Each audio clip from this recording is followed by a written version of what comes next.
आज के शो में।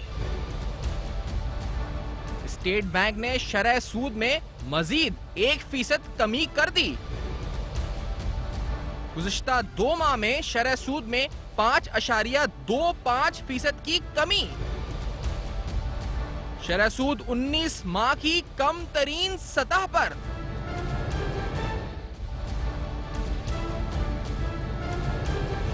अस्सलाम वालेकुम। पस पर्दा हकायक सनसनीखेज इंकशाफात प्रोग्राम बेनकाब में हूँ आपके साथ सैफान खान। मॉनेटरी पॉलिसी पे प्रोग्राम में पहले बात करते हैं। स्टेट बैंक ऑफ पाकिस्तान की तरफ से मजीद 1% कमी का ऐलान हुआ है। 8% पर डिस्काउंट रेट आ चुका है। टोटल 525 बेसिस पॉइंट्स की कमी, जब से आप कह सकते हैं कि कोरोना का मामला हुआ है शुरू, तो जो स्टेट बैंक की तरफ से फराम की गई है। और ये आज कहा भी गया है मॉनेटरी पॉलिसी में कि ये बेसिकली लिक्विडिटी मेजर्स यानी लिक्विडिटी बेहतर बनाने के लिए ऑपरेशंस की जो है इस पर ये कमी की गई है। इन्फ्लेशन आउटलुक के हवाले से स्टेट बैंक ऑफ पाकिस्तान ने कुछ अहम बातें की हैं कि जो आगे जिसकी वजह से ये कमी की गई है, जो आउटलुक नजर आता है वो अच्छा है। उसमें कुछ रिस्क भी हैं, जैसे फूड साइड इन्फ्लेशन, जो फूड इन्फ्लेशन है वहां से कुछ रिस्क मौजूद है, जिसका जिक्र इस मॉनेटरी पॉलिसी स्टेटमेंट में हुआ है।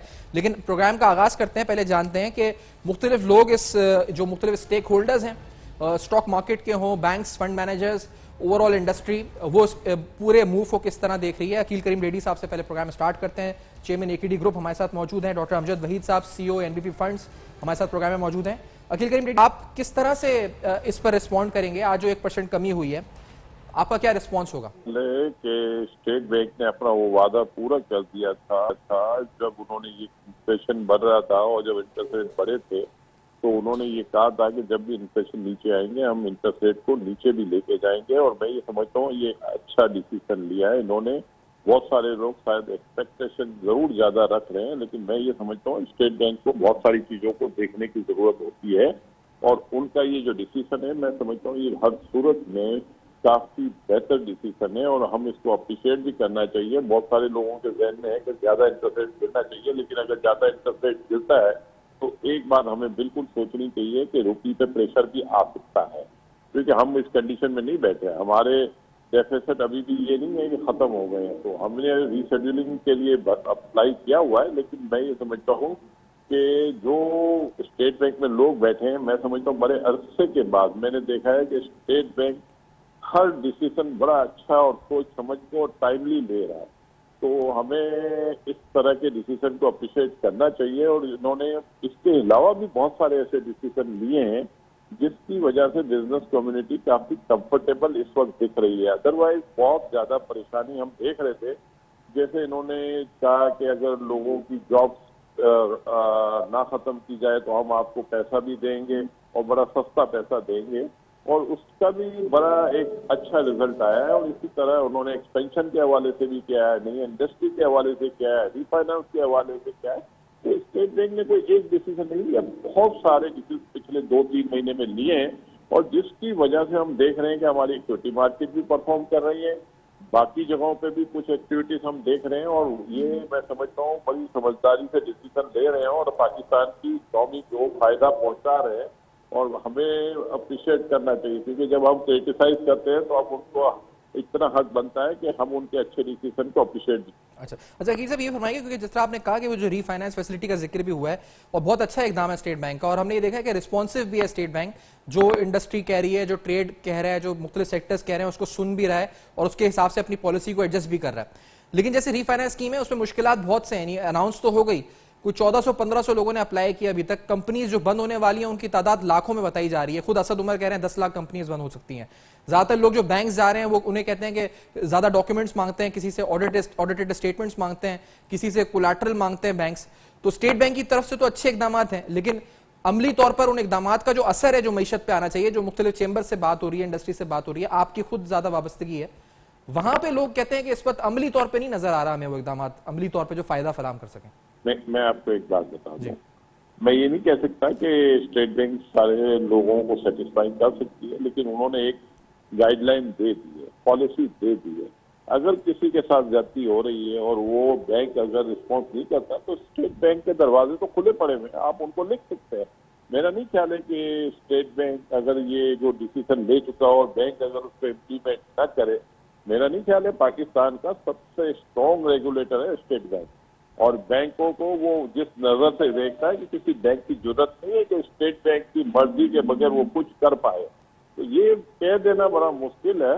आसान है कहना, तो बहुत आसान है, लेकिन पॉसिबल कम चांस है उसके। मैं नहीं समझता हूँ स्टेट बैंक को। मैंने बहुत सारे लोगों को देखा है जिन्होंने कहा है कि हमें ये हर्डल्स क्रिएट हो रही है और उन्होंने वो डिसीजन लिए हैं फौरन।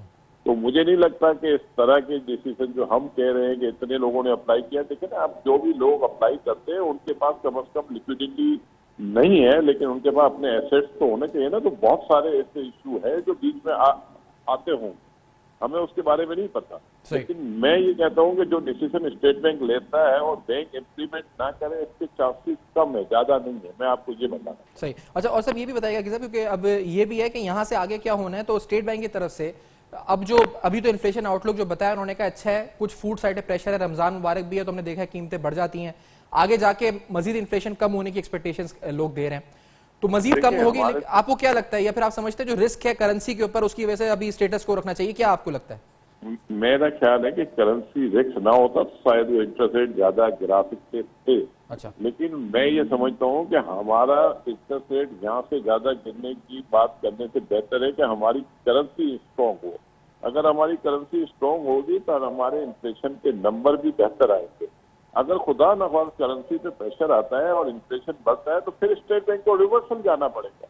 तो मेरा नहीं ख्याल है कि हम कोई ऐसी डिमांड करें कि उसकी वजह से फिर इन्फ्लेशन बढ़ जाए, फिर आपके इंटरेस्ट रेट बढ़े। तो मैं समझता हूँ स्टेट बैंक बहुत मैच्योरिटी से काम कर रहा है और बड़े जबरदस्त इन्होंने डिसीजन लिया। और पाकिस्तान की इकोनॉमी दुनिया में तो बहुत बुरा हाल हुआ है। पाकिस्तान में हमने देखा है कि इन्होंने काफी हद तक चीजों को संभाल लिया है। और इसके अलावा ये जो बिजनेसेस जो बंद पर है वो इम्पैक्ट तो आएगा। ये तो नहीं है ना कि अगर कोरोना की वजह से लॉकडाउन हुआ है और लॉकडाउन की वजह से कुछ ना हो, छोटे मोटे मुश्किलात तो आएंगी, लेकिन टाइमली जब इतने सारे डिसीजन उन्होंने लिए हैं टाइमली, तो फर्दर भी अगर किसी को कोई लगेगी मुश्किलात या कोई प्रॉब्लम दिखेगी तो स्टेट बैंक मैं समझता हूँ जिस तरीके से वो एक्ट कर रहा है हमें उन पर ट्रस्ट करना चाहिए कि आगे भी वो आवाम के साथ खड़े रहेंगे, पाकिस्तान की बिजनेस कम्युनिटी के साथ खड़े रहेंगे, छोटे बिजनेसमैनों के साथ खड़े रहेंगे। और कोई इन्होंने ये नहीं है कि किसी एक बिजनेस कम्युनिटी के साथ ये किया है। उन्होंने अक्रॉस द बोर्ड, छोटे हो या बड़े हो, सबके साथ उन्होंने डिसीजन लिए हैं और सबको कोशिश की है कन्विंस करने की या उनको कंपनसेट करने की। तो हमें अब इन पे ट्रस्ट करना चाहिए और ये इतने अच्छे डिसीजन लेने के बाद हमें क्रिटिसाइज नहीं करना चाहिए, वो फेयर बात नहीं। सही, ठीक है। अखिल साहब की जो मौक़िफ़ है इस हवाले से इंपॉर्टेंट है। डॉक्टर अमजद भाई साहब, आपसे पूछूंगा क्या आपका रिस्पॉन्स है, क्योंकि ये जो कहा जा रहा है कि मैक्सिमम बेनिफिट जो है वो प्रेजेंट सर्कमस्टांसेस में एक तरफ ये था, एक डायलेमा सा था कि मतलब एक तरफ ये था कि मैक्सिमम बेनिफिट पास ऑन किया जाए, दूसरी तरफ कुछ रिस्क हैं स्टेबिलिटी पे, बिलखुसूस एक्सटर्नल साइड पे, जिसका जिक्र अखिल करीम रेड्डी साहब भी कर रहे हैं।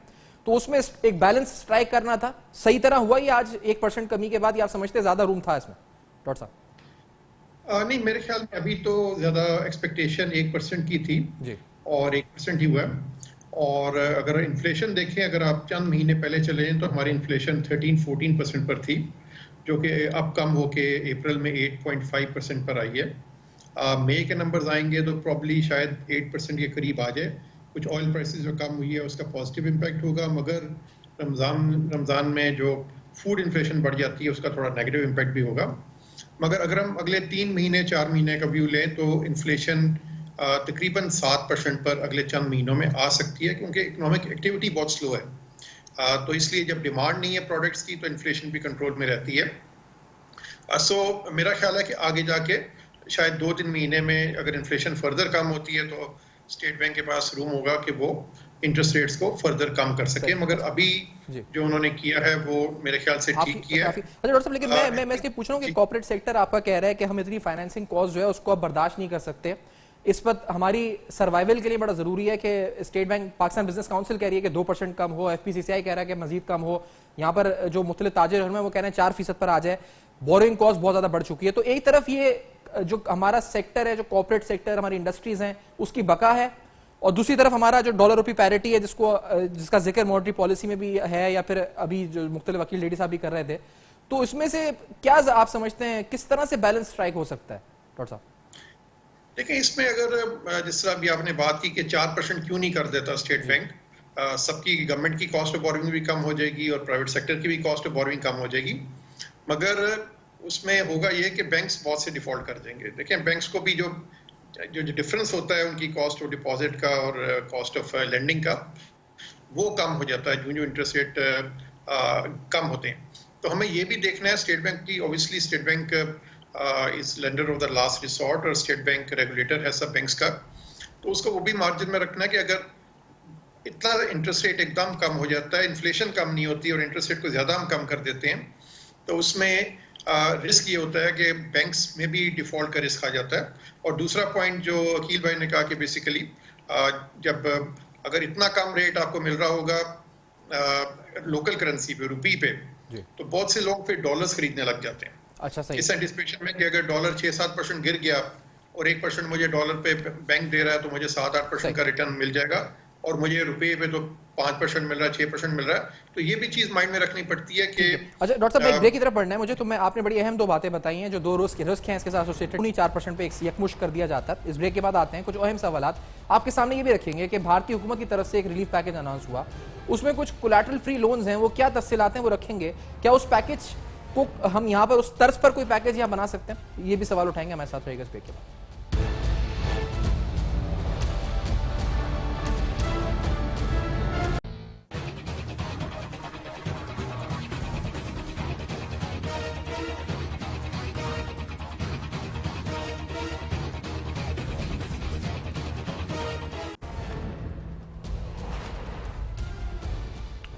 Welcome back. आप देख रहे हैं बेनकाब। बेनकाब में अहम तरीन सवाल हम उठा रहे हैं। स्टेट बैंक की तरफ से मॉनेटरी पॉलिसी का ऐलान, आज 1% मजीद कमी हुई डिस्काउंट रेट में, क्या मजीद रिलीफ की गुंजाइश थी, यानी हम कहें तो मजीद पास ऑन करने की गुंजाइश थी स्टेट बैंक के पास, कितना स्कोप, कितना रूम था, टेक्निकली किन ग्राउंड्स के ऊपर यह फैसला हुआ है और आगे आउटलुक क्या नजर आता है। हम तकरीबन तमाम जो यानी स्टेक होल्डर्स हैं, फंड्स हैं, स्टॉक मार्केट है, इंडस्ट्रीज है, उन सब का मौके आज प्रोग्राम में जानने की कोशिश करेंगे। लेकिन आपको हमने जिक्र किया कि भारत की तरफ से कुछ कोलैटरल फ्री लोन्स का ऐलान हुआ। एक तो उनका रिलीफ पैकेज है तकरीबन $260 बिलियन का है। ये बताते चलें कि हम बार बार कहते हैं कि भारत की मईशत का साइज, पाकिस्तान की मईशत का साइज बड़ा फर्क है, लेकिन क्या उसका अगर 5 गुना का फर्क है या 6 गुना का फर्क है तो उसका 1/5 यानी 1/5 हिस्सा भी क्या पाकिस्तान में हो सकता है, नहीं हो सकता। वो तर्ज क्या है, वो स्कीम में जो लोन्स और एमएसएमईज जो वो कहते हैं माइक्रो और स्मॉल एंड मीडियम एंटरप्राइजेस को, उनको सपोर्ट करने के लिए उन्होंने क्या ऐलानात किए हैं, ये मैं पहले आपको दिखाता हूं उनकी फाइनेंस मिनिस्टर की जो स्टेटमेंट है। लेट्स स्टार्ट फ्रॉम हियर, पहले सुनते हैं उन्होंने क्या कहा, उसके बाद प्रोग्राम आगे बढ़ाते हैं। There is a collateral free automatic loan for MSMEs which is being provided. This will give facility up to 3 lakh crores. 25 crore outstanding for those MSME units for whom 25 crore is the outstanding loan, or 100 crores whose turnover will benefit from this. इस ऐलान को सामने रखते हुए हम आपको ये बताते चलें कि पाकिस्तान में भी एसएमईज जो हैं, यानी छोटा और दरमियाने दर्जे का कारोबार जो है, वो इस पर शदीद खतरा को लाहक है, उसकी बका का खतरा इस पर है। और ये मैं नहीं, ये खुद असद उमर साहब ने कोट किया है, एसडीपीआई के सर्वेस कह रहे हैं, एसमीडिया के सर्वेस कह रहे हैं। आपको बताते चलें जहां भारत के अंदर 3 लाख करोड़ रुपए का कर्जा कोलैटरल फ्री ऐलान हुआ है, इसके अलावा भी कुछ ऐलान था जो मैं आपको बताता हूं स्कीम के। लेकिन पहले सुनते हैं कि असद उमर साहब खुद क्या कहते हैं कि कितनी कंपनीज बंद हो सकती हैं छोटी, पाकिस्तान में कितनी अनएम्प्लॉयमेंट हो सकती है, प्लानिंग मिनिस्ट्री के क्या एस्टिमेट्स हैं। Let's hear this. कम से कम 2 करोड़ से लेके ज्यादा से ज्यादा 7 करोड़ लोग जो हैं वो सतह गुर्बत से नीचे चले जाएंगे, ये कोरोना की वजह से माशी बंदिशें जो हमने लगाई हैं। इसी तरीके से पाइड ने ही जो कैलकुलेशन की बेरोजगारी के ऊपर कि रोजगार में कितना असर पड़ा है, तो वो कहते हैं कि ज्यादा से ज्यादा ये हद जो है तकरीबन 1 करोड़ 80 लाख तक पहुंच सकती है। जो छोटे कारोबार हैं, वहां से जो हमारे पास आदाद शुमार आ रहे हैं, वो भी इसी बात की निशानदेही करता है कि एक बहुत बड़े पैमाने के ऊपर जो है लोगों की रोजगार के अंदर कमी आई है। एक अंदाजा ये है, ये एसडीपीआई एक और रिसर्च इंस्टीट्यूशन है, उनकी आदाद शुमार के मुताबिक तकरीबन 10 लाख छोटे इदारे ऐसे हैं जो मुकम्मल जो है हमेशा के लिए बंद हो जाए, यानी ये सिर्फ 1 माह या 1.5 माह का मसला नहीं है, वो हमेशा के लिए शायद बंद हो जाए। तो 10 लाख कारोबार हमेशा के लिए बंद हो सकते हैं। ये बड़ी अजीब सी और बड़ी डेंजरस सिचुएशन है। हमेशा के लिए बंद होने का मतलब कितनी बेरोजगार जाएगी, कितना इंपैक्ट आएगा, ये बड़ा नेगेटिव मामला इस वक्त है। अब ये बताते चलें कि भारत क्या कर रहा है इस वक्त, उनकी जो फीचर्स हैं लोन के, मैं नहीं कहता कि ये पूरा का पूरा हम एज इट इज कॉपी करें, लेकिन नाइस अमाउंट हम कॉपी कर सकते हैं, लेकिन जो फीचर्स अनाउंस हुए हैं लोन्स के हवाले से स्पेसिफिकली वो आपके सामने रखते हैं। एक तो कोलैटरल फ्री ऑटोमेटिक लोन है 3 लाख करोड़ रुपए का, 3 लाख करोड़ भारतीय रुपयों का। इसके अलावा जिसमें रखा गया जी बोरोवर्स अप टू 25 करोड़ जिनका एक्सपोजर है, जिनका आउटस्टैंडिंग टर्नओवर जो है उसकी लिमिट्स भी रखी गई हैं। 100 करोड़ तक जो इस वक्त टर्नओवर जिनका है देज आर एलिजिबल। इसके जो ड्राफ्ट्स हैं वो हम स्क्रीन पे दिखा भी देते हैं आपको, जो इन्होंने इस वक्त जो फीचर्स अनाउंस किए हैं। इसमें 4 साल का इस वक्त टेन्योर है इसका, और इसमें मोरेटोरियम है वो 4 महीने के लिए रखा गया इसका, और 100% क्रेडिट गारंटी है, यानी अगर बैंक्स डिफॉल्ट होते हैं तो क्रेडिट गारंटी बैंक्स को 100% जो दी गई है। इसके अलावा 31 अक्टूबर तक इसकी डेडलाइन रखी गई है अवेल करने की। 45 लाख यूनिट्स मुस्तफीद हो सकते हैं, यानी 45 लाख छोटे और दरमियाने दर्जे के कारोबार इस लोन से 3 लाख करोड़ रुपए के मुस्तफीद हो सकते हैं। इसके अलावा एक और स्कीम ये आई है कि प्रोविजन है 20,000 करोड़ रुपए का as a subordinate debt. Subordinate debt है 20,000 करोड़ रुपए का, वो अलग है। उसके अलावा 50,000 करोड़ रुपए की इक्विटी इन्फ्यूजन की एक स्कीम रखी गई है for micro and small and medium enterprises. ये तकरीबन 50,000 रुपए की करोड़ की एक और इक्विटी इन्फ्यूजन रखी गई है। और यह भी कहा गया है कि जो ग्लोबल टेंडर्स हैं एसएमईज को सपोर्ट करने के लिए अप टू 200 करोड़ रुपीस, उन पर जो है बैन लगा दिया गया है, ताकि जो अनफेयर कंपटीशन या फिर जो जिसे कहते हैं कि सेम लेवल प्लेइंग फील्ड मिल सके एसएमईज को, तो ग्लोबल कंपटीटर्स को 200 करोड़ तक के जो गवर्नमेंट टेंडर्स हैं उस पर बैन कर दिया, ताकि एसएमईज को सपोर्ट किया जा सके और एसएमईज जो हैं वो इसमें जो है इस पर किरदार अदा कर सकें। तो इसमें जैसे मैंने बताया कि 3 लाख करोड़ का एक कोलैटरल फ्री ऑटोमेटिक लोन है, 45 लाख यूनिट्स जिससे मुस्तफीद हो सकते हैं, इक्विटी इन्फ्यूजन है, इसके अलावा और बहुत से फीचर्स हैं जो ऐलान हुए हैं। और ओवरऑल ये पैकेज तकरीबन इंडिया की जीडीपी का 10% है, दैट इज अराउंड $260 बिलियन। अब ये हम साइज तो कॉपी नहीं कर सकते। डॉक्टर अमजद भाई साहब, मैं आपसे पहले पूछूंगा, मैं नहीं कहता कि ये बड़ा बहुत अच्छा है, इस तरह के और भी पैकेजेस बहुत आए हैं, लेकिन ये देखें कोलैटरल फ्री लोन, यहां पर हमने जो रीफाइनेंस स्कीम अनाउंस किया, अभी तक कोलैटरल के ही झगड़े चल रहे हैं बैंक्स के साथ। वो कॉर्पोरेट गारंटी बोल रहे हैं, तो कॉर्पोरेट गारंटी बैंक्स अभी तक जून स्टार्ट होने वाले, मई की अप्रैल की सैलरी का कुछ पता नहीं है। तो ये जो ऑटोमेटिक लोन्स हो गए, ये इक्विटी इन्फ्यूजन हो गए, टेंडर्स पे पाबंदी, ग्लोबल तकरीबन 20,000 करोड़ रुपए का सबऑर्डिनेट डेट, और इसके अलावा इक्विटी इन्फ्यूजन 50,000 करोड़ रुपए का, ये इसकी कुछ अमाउंट 1/3, 1/5, 1/7 भी अगर हो सके, इस तरह की स्कीम्स क्या पाकिस्तान में नहीं आ सकती? डॉक्टर साहब देखिए, small and medium enterprises Pakistan की जीडीपी का 40% बनते हैं जी। और जिस तरह असद उमर साहब ने कहा कि तकरीबन 10 लाख बिजनेसेस बंद हो सकते हैं और तकरीबन 10 से 15 मिलियन जॉब्स जो हैं वो बेसिकली लूज हो सकती हैं। टोटल जो ये सेक्टर एसएमईज में जॉब्स हैं वो 63 मिलियन के करीब हैं, जिसमें से 45 मिलियन इनफॉर्मल सेक्टर में है, और इसमें से 10 से 15 मिलियन जॉब्स ऐसी हैं, तकरीबन 1/4 जिसका रिस्क है कि वो चली जाएंगी। तो इस सिचुएशन में आई थिंक जिस तरह इंडिया ने बड़े रेवोल्यूशनरी स्टेप लिए, there's a need कि पाकिस्तानी गवर्नमेंट भी इस चीज़ को देखे।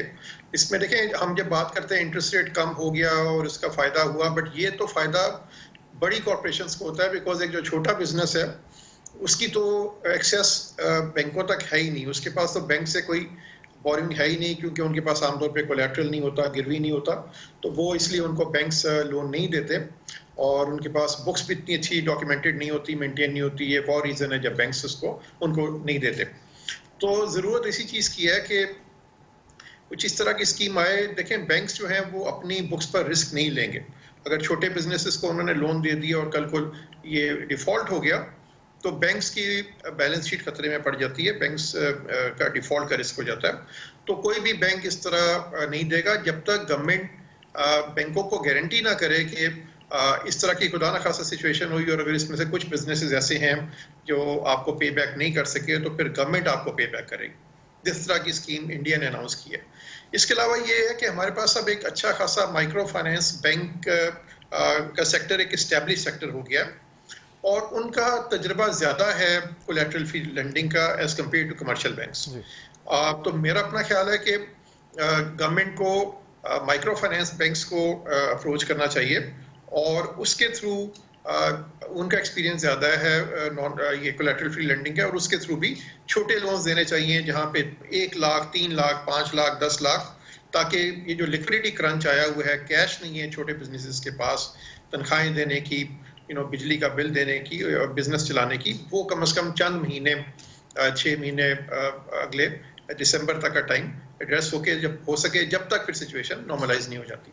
लेकिन ये आपको नहीं लगता कि मेंटालिटी बहुत सी चीज़ों में चेंज होने की ज़रूरत है? जैसे बैंक्स, कंज्यूमर फाइनेंस है या फिर कोई और भी फाइनेंस है, कमर्शियल रिटेल, अब यहाँ पर जो टर्म्स हैं, एक्सेसिव डॉक्यूमेंटेशन की मेंटालिटी है, जो मौजूदा हालात हैं, जिस तरह आप कह रहे हैं कि बैंक्स एक्सपोजर नहीं कर सकते, बिल्कुल दुरुस्त है, लेकिन जो मईशत को आगे चलाना है, अभी मॉर्गेज टू जीडीपी रेशो 0.6% है पाकिस्तान का, और हाउसिंग और कंस्ट्रक्शन को खान साहब भी इस पर प्रायोरिटी दे रहे हैं, लेकिन आपको नहीं लगता कि जब तक बैंक्स नहीं आएंगे अमली तौर पर, मॉर्गेज फाइनेंसिंग हो या वो कंज्यूमर फाइनेंस या ऑटो सेक्टर को भी अभी उठाना हो यहाँ से, तो जब तक ये अमली तौर पे चीजें नहीं होंगी और जब तक इनकी जो प्रायोरिटीज हैं वो गवर्नमेंट सिक्योरिटीज और सिर्फ गवर्नमेंट ही डेट उठाती रहेगी प्राइवेट बैंक से, तो इस तरह कब तक चलेगा ये सारा मामला? डॉक्टर साहब देखिए, बैंकों को जब कोलेटरल मिल जाता है वहां पे तो वो लेंडिंग करते हैं। देखिए ना, अगर मैं गाड़ी ले रहा हूँ और मैंने बैंक से लोन लिया है, तो अगर मैं डिफॉल्ट करता हूँ तो बैंक मेरी गाड़ी ले लेता है। अगर मैं घर बना रहा हूँ, मैंने बैंक से लोन लिया है, तो मेरा घर गिरवी हो जाता है, मैं डिफॉल्ट करता हूँ तो मेरा घर बैंक ले लेता है।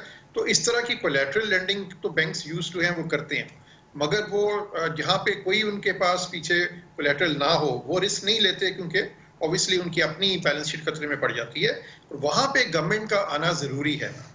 अब वो रिस्क जो है वो गवर्नमेंट ही ले सकती है। वो देखें, जो स्मॉल एंड मीडियम एंटरप्राइजेस, छोटे बिजनेसेस को बचाने की जिम्मेदारी है, वो आप बैंकों पे नहीं डाल सकते। वो एक कमर्शियल ऑर्गेनाइजेशन है बैंक, उसने तो अपना प्रॉफिट लॉस देखना है। ये तो जब गवर्नमेंट आती है और फिर बैंकों को गारंटी करती है कि ठीक है आप इनको दें, और अगर खुदा ना खास्ता कोई डिफॉल्ट्स हुए तो फिर हम आपको कवर करेंगे। तो जब तक, और मैंने सुना है कि ऑलरेडी गवर्नमेंट कुछ इस तरफ चल रही है और शायद कुछ ऑलरेडी प्लान बनाया है। एक चीज और बताइए, क्योंकि अभी जो हमने देखा कि लिस्टेड कंपनीज हैं 347, उनके प्रॉफिटेबिलिटी पहले क्वार्टर की तकरीबन 23% कम हुई है। अब जो पाकिस्तान बिजनेस काउंसिल है, लिस्टेड कंपनीज है मेनली, उसमें वो कहती है कि अब जो अप्रोच है स्टेट बैंक को इन्फ्लेशन को देखकर सेट करने की नहीं, बल्कि अपनी जो क्राइटेरियन है उसको चेंज करके कॉस्ट ऑफ बोरोइंग को देखना जरूरी है, क्योंकि हालात ऐसे हैं कि we can not afford this cost of borrowing. अब इस मौजूदा सूरत हाल में क्या आपको नहीं लगता कि वक्त ये आ गया कि हम अपनी जो हेडलाइन इन्फ्लेशन को देखते हुए अपने डिस्काउंट रेट सेट करें, कन्वेंशनल जैसे कहते हैं डिसीजन मेकिंग से बढ़कर हमें आगे बढ़ना चाहिए? मुझे ब्रेक का कहा जा रहा है डॉक्टर साहब, मैं इस सवाल को आगे बढ़ाते हैं इस ब्रेक के बाद, और हमारे साथ और पार्टिसिपेंट्स भी होंगे, मेरे साथ स्टॉक एक्सचेंज भी प्रोग्राम में साथ होंगे। After this very short break बेनकाब में हमारे साथ रहिए।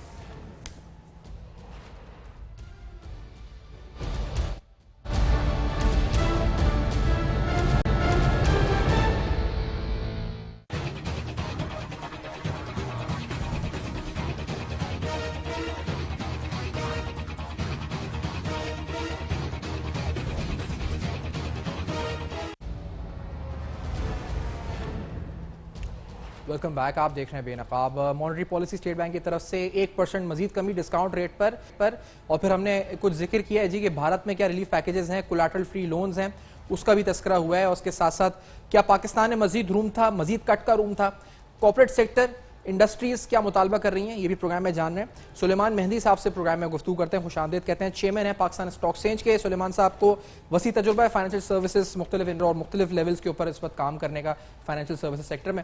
सुलेमान साहब बहुत शुक्रिया, आपने ज्वाइन किया, वक्त दिया। ये फरमाइएगा कि क्या 1% कट काफ़ी है, ज़्यादा गुंजाइश थी? अगर थी तो रिलीफ मुकम्मल क्यों नहीं फराम हुआ?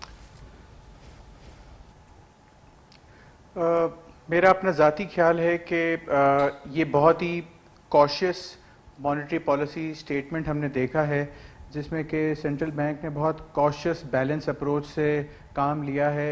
मेरा अपना ख्याल था कि इसमें और गुंजाइश थी। इस वक्त एक्स्ट्रा ऑर्डिनरी सिचुएशंस हैं जिससे हम गुजर रहे हैं, दुनिया गुजर रही है।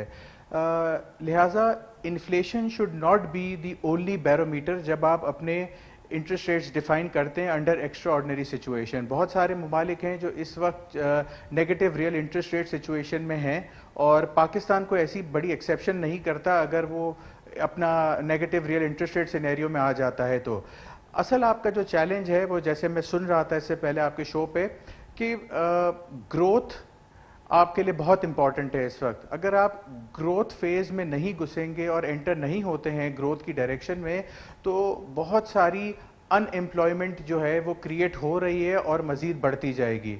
इस वक्त आपके सबसे बड़ा चैलेंज है ग्रोथ, और आपका जो ऑब्जेक्टिव होना चाहिए वो न्यू एम्प्लॉयमेंट क्रिएट करना और एग्जिस्टिंग एम्प्लॉयमेंट्स को प्रिजर्व करना है। मेरा अपना ख्याल था कि थोड़ा सा लिबरल व्यू लिया जा सकता था और ये इंटरेस्ट रेट हम 200 बिप से कट कर सकते थे। अच्छा, तो सर ये बताइए कि रिस्क पर क्या क्या, अभी हमने जब जिक्र किया रिस्क का, तो अभी अकील डेडी साहब भी थे प्रोग्राम में, हमारे साथ अमजद भाई साहब भी हैं, तो क्या डॉलर को एक बताया जा रहा है कि लोग ज्यादा खरीदना शुरू हो जाएंगे, डॉलर स्ट्रेंथन हो सकता है, उससे भी इन्फ्लेशन पे इम्पैक्ट पड़ता है। दूसरा जो जिक्र है कि वो हमारे बैंक्स भी इस वक्त उनके लिए स्प्रेड्स पे नेगेटिव इम्पैक्ट पड़ सकता है, दे कैन कोलैप्स, छोटे बैंक बिलखुसूसी तौर पर।